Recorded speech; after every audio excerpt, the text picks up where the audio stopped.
Abdoul Karim Bandé, le directeur général du cabinet Salomon Conseil, est notre invité du jour. Avec lui, nous parlons aujourd'hui de la méthode à succès du choix de carrière. Bonjour et bienvenue. Merci, bonjour. Alors, une thématique qui s'enchaîne après une autre thématique par rapport au choix de filière, au choix de carrière. Quelle est son importance aujourd'hui, la méthode succès? D'accord, déjà merci pour l'occasion que vous me donnez. Je m'en voudrais de ne pas introduire cette émission avec une bonne nouvelle encore qui se confirme, parce que le classement des écoles supérieures vient de sortir. Et l'IST a encore révélé son excellence. C'est toujours l'excellence que nous prenons, c'est tout cet effort que nous faisons, c'est tous ces outils que nous mettons à la disposition des étudiants du monde universitaire. Et ça a été encore confirmé. UBS, qui est notre filière gestion, qui est dans le duo de tête des meilleures écoles au Burkina, et l'IST qui a connu une croissance de 18 et quelques, on est passé à 19 et quelques, et toujours plus haut, classé premier l'année dernière, et encore là on est dans le top 2 des meilleures écoles du Burkina. Félicitations donc à l'IST. Merci beaucoup. Alors, quelle est la notion du travail que l'on pourrait avoir pour comprendre justement la méthode succès dans le choix de carrière? Exactement. Alors cette méthode rentre dans tous ces outils que nous mettons en place. On s'est rendu compte, je me suis rendu compte, j'en parle dans mon livre, que nous manquons cruellement d'orientation. Les orientations qui sont faites en général sont très mécaniques, c'est-à-dire on regarde que les moyennes et puis on vous dit à cause de vos moyennes allez à tel endroit. Mais c'est source de beaucoup de regrets, parce qu'il n'y a pas que la dimension des matières techniques, être mathématicien ou scientifique ou littéraire qui compte. Après, il y a est-ce que le métier vous le connaissez, est-ce que vous allez l'aimer, est-ce que vous avez même les capacités pour l'exercer. Et j'ai failli être une victime en fait de ce choix-là. Moi, j'avais l'intention de faire de la comptabilité, parce que c'est ce que mon père m'a toujours dit. Et par la force des choses, vraiment, je rends grâce à Dieu, je me suis retrouvé à découvrir le marketing à l'école. Et c'est là que je me suis rendu compte que voilà la chose que je devais faire, parce que j'avais une habileté naturelle à le faire. Donc c'est toute cette expérience, ce vécu-là, qui m'amène à me poser des questions. Et puis à un moment donné de mon évolution, je deviens consultant pour un outil basé aux États-Unis qui s'appelle Carrière Direct. C'est un outil d'orientation professionnelle. Donc une étude qui a été menée pendant 10 ans. Ils ont investi des millions de dollars pour expliquer justement la réussite dans les filières. Donc concevoir un outil d'orientation. Et donc j'ai été consultant pour cet outil et qui m'a beaucoup inspiré à modéliser Success maintenant, qui est l'outil que nous avons mis en place à IST Ouaga 2000 pour aider justement tous ceux qui viennent vers nous à mieux comprendre, à avoir une démarche de choix de carrière. Et donc l'émission dernière était le préalable, qui était d'abord de comprendre le concept de travail. Parce que lorsque ce concept est mal perçu, déjà les choix seront mauvais. Et donc comme il est établi, maintenant on peut voir comment concrètement on choisit sa filière. Quelles sont les erreurs de carrière qui peuvent revenir la plupart du temps? On a vu qu'il y avait l'argent, la recherche de l'argent, parce qu'on veut des filières où on essaie de gagner de l'argent. On a vu qu'il y avait les parents. Il y a des parents qui veulent vivre leur rêve à travers leurs enfants, et ça c'est très dangereux. L'enfant n'est pas vous. Il faut prendre le temps de savoir qui il est, quelles sont ses habiletés. On a vu qu'il y avait l'orgueil aussi, parce que je suis très bon en classe, je dois aller en médecine, je dois faire des maths appliquées parce que je veux démontrer que je suis plus intelligent.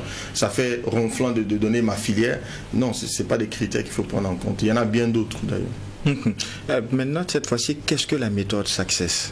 À quoi cela renvoie? Alors, la première étape pour nous, c'est la personnalité. En fait, chaque métier fait appel à une personnalité. Quand vous allez prendre un banquier, vous voyez, c'est une façon d'être, être un banquier. Être un médecin, c'est une façon d'être. Être un marketeur, c'est une façon d'être. Être un journaliste, quand vous allez voir les corps de métier, les gens se ressemblent. Parce que c'est d'abord une façon d'être, c'est une personnalité. Et donc pour nous, le premier truc à faire, c'est de se connaître. Et on a mis en place un outil, justement, un test de personnalité qui est en ligne, qui vous permet de savoir, qui est basé sur un outil existant. On l'a fait que le numériser, nous. Le modèle des tempéraments. Donc, parce qu'il y en a 4, et je vous assure que votre tempérament va fortement influencer votre choix de carrière. Moi, j'ai connu quelqu'un dans mon parcours qui était très brillant en marketing, mais aujourd'hui qui se retrouve à faire de l'assistanat de direction. Pour la simple raison que la personne est introvertie. Elle va vers un métier d'extraverti qui demande d'aller rencontrer des gens, d'encaisser du stress, du rejet. Tout le monde ne sait pas faire ça. Mais il y a des personnes qui n'ont aucun mal à encaisser le rejet, à encaisser le stress. Donc tout le monde n'est pas conçu pour aller vers des métiers d'extraverti. Il y en a qui sont conçus pour des métiers introvertis. Donc nous avons fait un travail qui a consisté déjà à lier les filières et les habiletés en termes de personnalité qui y sont adaptées. Donc quand la personne connaît sa personnalité, on lui dit ok, à partir de là, il y a des filières vers lesquelles on ne t'interdit pas, mais on ne te recommande pas d'aller vers là. Parce qu'en allant vers là, tu prends un gros risque, parce que tu risques de ne pas être très à l'aise. Même en classe, tu peux être brillant. Mais sur le terrain, tu vas rencontrer des problèmes.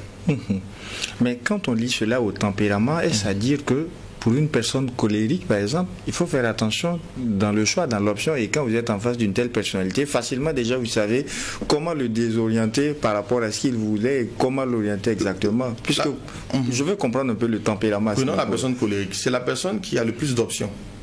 Parce qu'en fait, c'est une personne qui... Là où on va le déconseiller d'aller, c'est dans des métiers stables. Vous voyez, les métiers où il n'y a pas de mouvement, où ça ne change pas, où on fait toujours la même chose. Là, on parle d'options de carrière, d'évolution. Exact. Il y a des métiers très stables. Il y a des métiers où il n'y a pas d'évolution. Un colérique, il va bien réussir, mais il va vite être frustré. Prenons l'assistanat de direction. D'accord. Quand vous faites la carrière de secrétaire, vous montez. À un moment donné, vous allez saturer au niveau d'assistant de direction. Et puis, vous ne pouvez plus aller plus haut, sauf à changer de filière. Et souvent, on rencontre des personnes colériques qui viennent dire « Ah, c'est bien. C'est vrai que tu as un bac A. Mais si tu fais ça, je te promets qu'au bout de 5 ans, tu seras frustré. Parce que tu ne pourras pas aller plus haut. Je vois des gens arriver après toi, sauf si tu as un plan de développement. Donc en ce moment, on lui dit, alors intègre que tu dois faire autre chose en plus. Tu dois t'intéresser au métier de ton supérieur hiérarchique pour après faire une autre filière complémentaire. Mais si tu vas rester secrétaire toute ta vie, tu ne pourras pas à cause de ton tempérament. Parce que tu n'es pas une personne conçue pour être soumis constamment.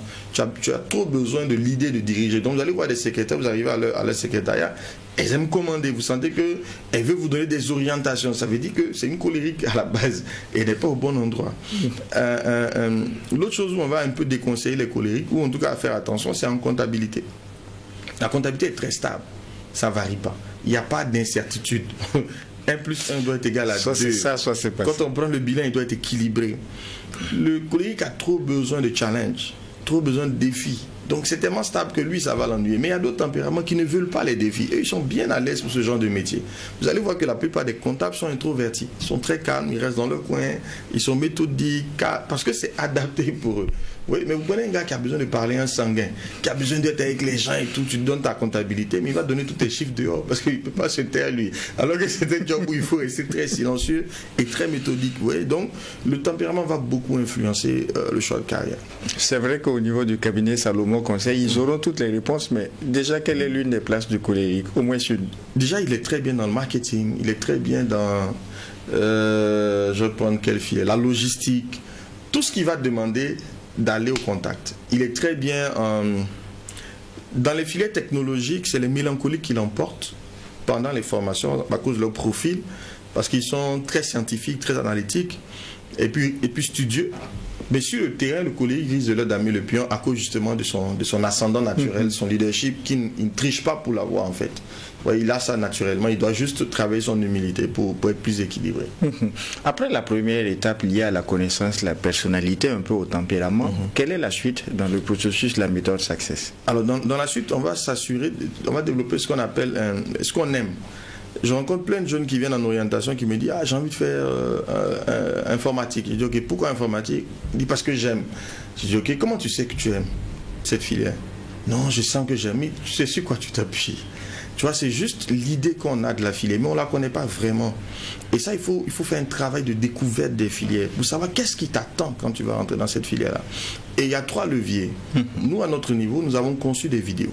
On a pris des professionnels et on a conçu des vidéos, justement, ça rentre dans le processus de notre orientation, pour leur expliquer, chaque professionnel explique sa filière et les enjeux de la filière, les avantages, les inconvénients, les difficultés. Donc, pour permettre à l'étudiant qui n'aurait pas pu rencontrer toutes ces personnalités individuellement pour avoir des conseils, de savoir en une vidéo en 10-15 minutes en quoi implique la filière. Et là, il y en a qui se rendent compte que non, si c'est ça la contrainte, j'ai pas envie de faire. Ah, ça m'intéresse pas. Donc, il faut découvrir la filière. Nous avons mis ces vidéos en place par rapport à l'ensemble des filières que nous avons en notre sein. On l'a pas fait pour toutes les filières qui existent au Burkina parce que ça va être difficile, c'est coûteux à mettre en place. Le deuxième volet, c'est le mentorship.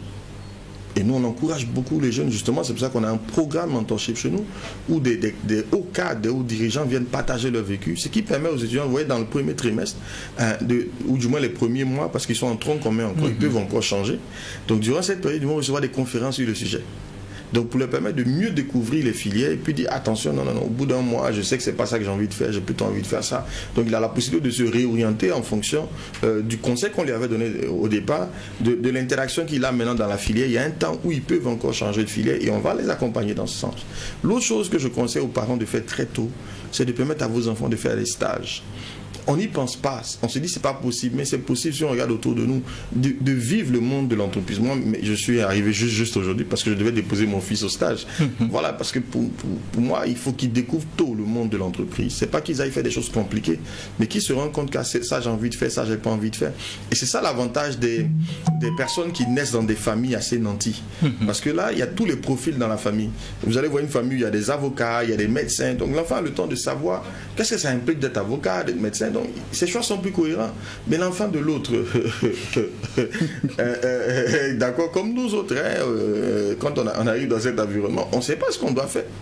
Puisqu'on n'a aucun référent qui nous permette de nous positionner par rapport au marché de l'emploi. Et c'est un grand drame dans notre société. Et donc nous, on essaie de pallier avec ce processus. Je reviens sur le mentorship. Certains élèves nous suivent, nous écoutent actuellement et je se demande, mais c'est quoi le mentorship? Comment choisir son mentor? Est-ce qu'on peut faire un peu de pédagogie là-dessus? C'est l'un des cours que nous développons à l'entrée de la rentrée académique. Moi, j'ai plusieurs mentors d'ailleurs, on n'a pas qu'un seul. Il n'y a pas un homme qui sait tout. En fonction des domaines de vie, on choisit un mentor. Moi, j'ai rencontré plusieurs. On peut avoir plusieurs. D'accord. J'ai vu des gens à la télé, ils sont devenus des mentors pour moi. Après, c'est l'audace qu'on a d'aller les chercher, d'aller au contact. Moi, j'ai un jeune homme qui est venu à une de mes conférences, mais moi, je refuse d'être mentor parce que j'ai plus de 1000 et quelques étudiants. Tout le monde veut que je sois son mentor. Comment je vais m'en sortir? Donc, je suis disponible autant que possible pour ceux qui veulent me rencontrer. Mais ce jeune homme-là, il est particulier. Il était au lycée déjà, et quand on fait nos conférences, nos programmes, il vient. Il vient tout le temps. Et il m'écrit tout le temps. Mais finalement, je suis obligé de l'adopter, quoi. J'ai plus trop le choix parce qu'il ne me lâche pas. Donc c'est une des clés. Il ne faut pas penser que, ah oui, vous me plaisez, je vais être votre mentor et puis ça va être automatique. Le gars, il a d'autres choses à faire, vous n'êtes pas un centre d'intérêt pour lui. Donc il faut insister, il faut persévérer. Et surtout, ne jamais demander d'argent ou de service. Quand vous allez vers un mentor, ce que vous recherchez, c'est son expérience. Voilà, ce sont ses conseils. Si vous voulez autre chose que ça, si c'est de l'argent, vous avez un plan derrière, ça ne va pas marcher. Voilà, c'est l'expérience. Maintenant, quand le lien va se créer, naturellement, il va avoir une tendance à vous aider s'il le veut, mais il n'est absolument pas obligé, que ça ne doit pas être le critère de la relation. Le critère de la relation, c'est que vous voyez une personne qui a de l'expérience, qui a du vécu, et ça, il peut vous donner gratuitement. Et même Maslow l'explique bien. Dans la pyramide Maslow, on dit que les besoins sont croissants. Et lorsque la personne s'élève professionnellement, elle arrive à un besoin d'estime. Et le mentorship, c'est un bon levier pour estimer quelqu'un. Vous voyez, quand vous venez lui dire non, je vois en vous un modèle, il se sent estimé et là, il a envie de partager, quoi. Voilà. À quel niveau on commence ce processus, la recherche? C'est quand on travaille à partir du baccalauréat ou même avant, il est possible? Moi, mon fils, je lui ai trouvé un modèle, il a 12 ans, il a déjà un modèle. Après, c'est la connaissance qu'on a et de l'outil et de l'intérêt qu'on lui porte, en fait. Je m'attendais à cette réponse. Et ce que je voulais savoir, est-ce que les parents peuvent induire sur le choix du mentor? Oui, est-ce que c'est pas à l'enfant aussi de choisir le type de mentor qu'il voudrait avoir? Alors, je n'appelle pas ça vraiment mentor, mais un référent. Vous voyez, quand j'en parle avec mon fils, il y a des sujets que l'enfant ne pourra jamais aborder avec vous. Donc on avait une réunion là, familiale sur l'influence des autres sur soi et comment faire face à l'influence des autres. Tu as un ami qui fume, qui a un comportement et puis tu sens que tu es poussé à faire la chose que tu n'as pas envie de faire. Mais il faut bien que tu puisses parler à quelqu'un de ça, de ce que tu ressens. Mais c'est difficile pour un enfant de parler à ses parents. Et donc moi je dis ok, je te trouve quelqu'un avec qui tu pourras parler de ces sujets-là quand tu ne peux pas parler avec moi. Et quand il me dit, mais si lui il parle de ça à la personne, est-ce que la personne ne va pas me dire? Et je dis, donc je te rassure que c'est un engagement que j'ai pris, la personne ne me dira pas. Mais après, il y a un travail, il faut trouver la bonne personne et que la personne aussi accepte consacrer du temps à l'enfant. Voilà. Vous avez tout de suite sorti le mot centre d'intérêt. Quelle est son importance dans la méthode Success? Oui, parce que si vous faites une chose que vous n'aimez pas, vous ne serez pas excellent. Donc la question, c'est de s'assurer. Combien de gens choisissent des filets? Je veux des gens qui sont allés en médecine. Et puis le premier jour, ils arrivent dans l'hôpital, ils doivent assister à une opération, ils s'évanouissent. Mais le gars, il ne savait pas que le sang était un tel problème pour lui. Il ne savait pas qu'il ne pouvait pas supporter de voir l'intérieur d'un cerveau, par exemple, ou une blessure ouverte. Et là, il s'est dit, mais il fait quoi maintenant? Il a déjà fait 4 ans peut-être d'études, je ne sais pas. Il recule comment? Il est coincé parce qu'il n'a jamais pris le temps de savoir qu'est-ce que ça implique d'être médecin. Je prends le cas des mines. Ah oui, je vais être en mine. Ok, d'accord. On t'envoie sur une mine, tu te rends compte que tu dois taper 2 semaines peut-être dans un environnement où tu n'as aucun lien avec personne. C'est un environnement de travail qui est rude et tout. Il y en a qui abandonnent, il y en a qui deviennent dépressifs parce qu'ils ne sont pas faits pour ce type d'environnement. Voilà, donc c'est ça qu'il faut savoir. Est-ce que ce que je vais y faire, je prends les filières en technologie, ou dans bien des cas, il faut s'habiller dans une tenue, comment on appelle ça, blouse, chaussures de sécurité, casque et tout. Et puis tu as une jeune dame qui aime être toujours belle, coquette, les ongles. Vous savez qu'en industrie, on ne peut pas avoir les longs, on ne peut pas porter de chaînes, on ne peut pas porter de bijoux. Parce que les moteurs, là, ça a une dimension d'aimant. Et donc, si tu mets une chaîne, ça peut t'attirer et puis te mettre dans la machine. Donc, toi, tu aimes être coquette. Tu veux porter des mèches, tu ne peux pas porter de longues mèches, c'est pas possible. Comment tu fais? Alors, tu n'as jamais été préparé à ça. Et toute ta vie, tu es en chaussures de sécurité, tu dis, bah, attends, tu détestes ton job parce que ça te transforme en un homme pratiquement. Tu n'étais pas fait pour ça. Mais est-ce que tu savais que le choix que tu faisais allait entraîner ça? Tu as un métier où tu dois être toujours devant les caméras. Je prends un journaliste encore, tu es devant moi, désolé. Et puis tu te retrouves toujours devant les gens. Après, il faut gérer la pression du public. Tu as des gens qui pensent que vous êtes des potes. Tu vois, ils te croisent dans la rue. Et ça va, toi? Peut-être que tu as des problèmes. Mais lui, il ne comprend pas ça. Pour lui, tu es son ami. Et tu te rends compte que c'est tellement compliqué d'être public. Mais tu n'avais pas mesuré tout ça au départ. Pour toi, juste c'est venir s'asseoir à la télé, tu fais ton truc, c'est bon. Mais après, il y a une vie que tu vas devoir supporter. Le gars, il te voit à la télé. Et puis après, il te voit à moto. Il dit, ah, toi aussi, tu as moto. Tu vois, il y a des maladresses comme ça. Des gens qui aiment bien ce qu'on fait, mais qui sont maladroits. Et c'est très frustrant par moment. Ben, c'est une occasion de leur dire attention, respectez ceux qui passent, ceux qui sont publics, parce que c'est jamais facile. Et souvent, on a des problèmes. Donc, quelqu'un qui te voit, moi j'ai subi ça à la frontière de la Côte d'Ivoire. Moi j'ai roulé depuis Abidjan, là. Je suis fatigué. J'arrive à la frontière pour mes formalités. Il y a un gars qui me voit, il me regarde avec insistance. Je dis, mais je te connais pas. Que lui me connaît, qu'on se connaît. Franchement, je ne connais pas. Et il est là, il veut que je devine. Je dis, mon gars, je ne te connais pas. Dis-moi si tu penses que je suis fatigué. Que oui, que c'est bon. Que lui me voit à la télé, que lui veut me dire, ben, tu me vois à la télé, que ça veut dire que moi je te connais. Il était fâché, hein. Il était fâché. Et ça, c'est très difficile par moment à gérer. En tout cas, courage aux hommes de médias. Ça arrive. Mais que dire en ce moment de l'employabilité des filières? Alors, avant même l'employabilité, on a vu les centres d'intérêt. Maintenant, il y a les capacités. C'est vrai qu'il y a l'employabilité qui est le critère. Vous voyez, toutes les filières n'offrent pas les mêmes temps d'emploi. Quand vous avez votre diplôme, le diplôme n'est qu'une étape en fait. Il y a la partie stage qui est indispensable. Le stage est une partie de la formation. Malheureusement, c'est mal compris. On parle de formation professionnalisante. Ça veut dire qu'il y a une phase théorique, il y a une phase pratique. La phase théorique en entreprise n'est pas... La phase pratique, pardon, elle ne peut pas être au maximum. On dit donc quand vous sortez, allez faire un stage avant de venir soutenir. Ça, c'est d'abord la phase diplôme. Mais après, le stage, il continue. Selon les filières, le temps de stage n'est pas le même. Il y a des filières où, je vous assure, si vous ne faites pas 4 ans en train de vous taper des stages et des petits contrats, vous n'aurez jamais un premier bon emploi. 4 ans d'expérience en stage. Et c'est le cas, par exemple, je vous mets au défi, allez sur LinkedIn, tapez directeur juridique, cherchez les directeurs juridiques en droit de toutes les entreprises au Burkina, même ailleurs. Regardez le temps de stage dans leur CV qu'ils ont fait. Vous allez être étonné. La moyenne, là, ça va être entre 4 et 5 ans de stage avant d'avoir un premier contrat. Alors, le jeune homme qui sort du droit, qui fait 2 ans et puis qui commence, et les parents aussi qui sont aussi je veux dire, associés à ça parce qu'ils lui mettent la pression. Ils ne comprennent pas la courbe d'employabilité de la filière. Donc on commence à lui mettre de pression, oui, tu fais rien, tout. Et le gars finalement, au lieu de rester dans son domaine pour se construire, tantôt il est serveur ici, d'autres fois il fait agent commercial là, donc il n'est pas en train de construire l'expérience. Et quand vous faites ça, quand vous tournez trop sans bâtir une expérience structurante, au bout d'un temps, votre diplôme, il est, désolé, quasiment périmé. Parce qu'un diplôme qui n'est pas associé à une expérience n'a pas d'utilité. C'est une formation professionnalisante. Il y a la partie théorique, il faut la partie pratique. Et la partie pratique, vous payez ça en fait, sans argent. Vous payez en allant et en faisant bien votre job, en apprenant et en étant disponible pour être formé.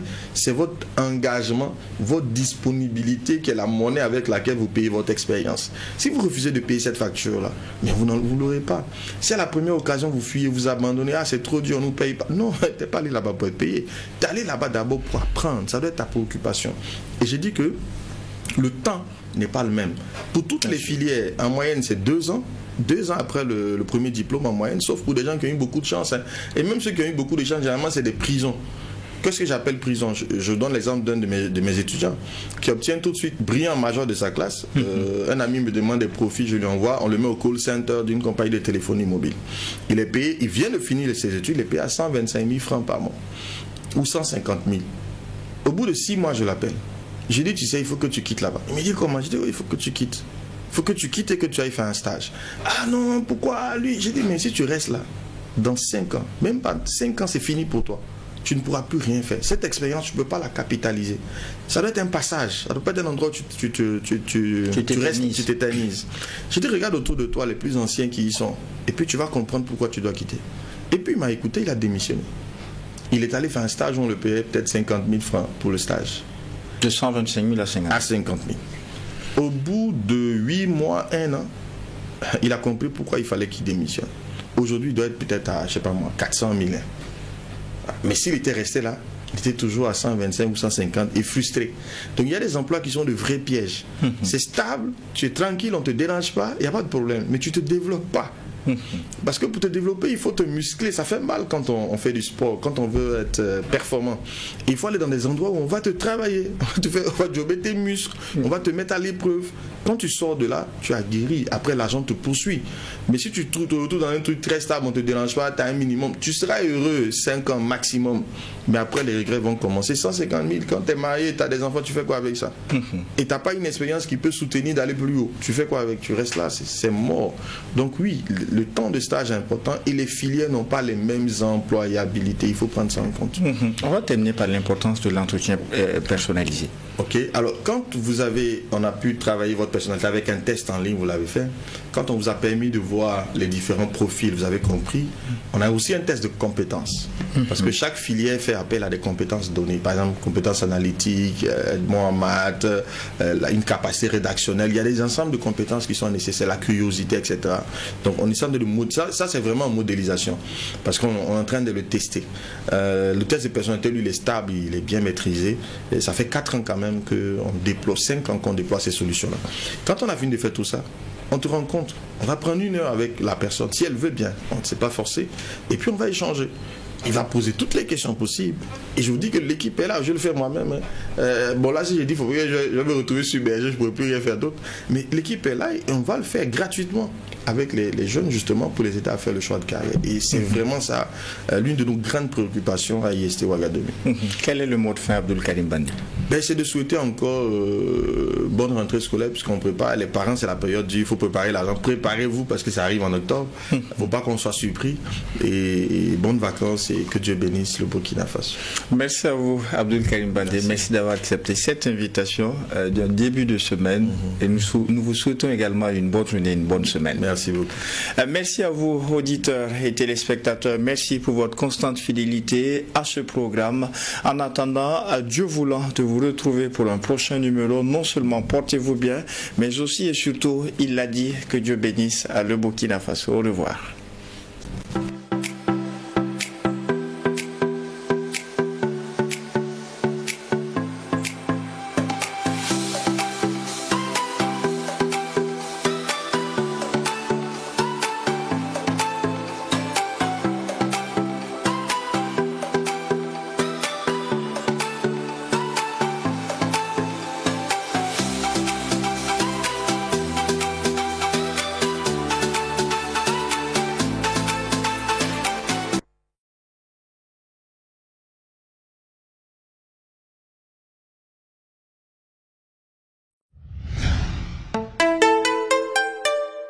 Truy TV, la télé interactive.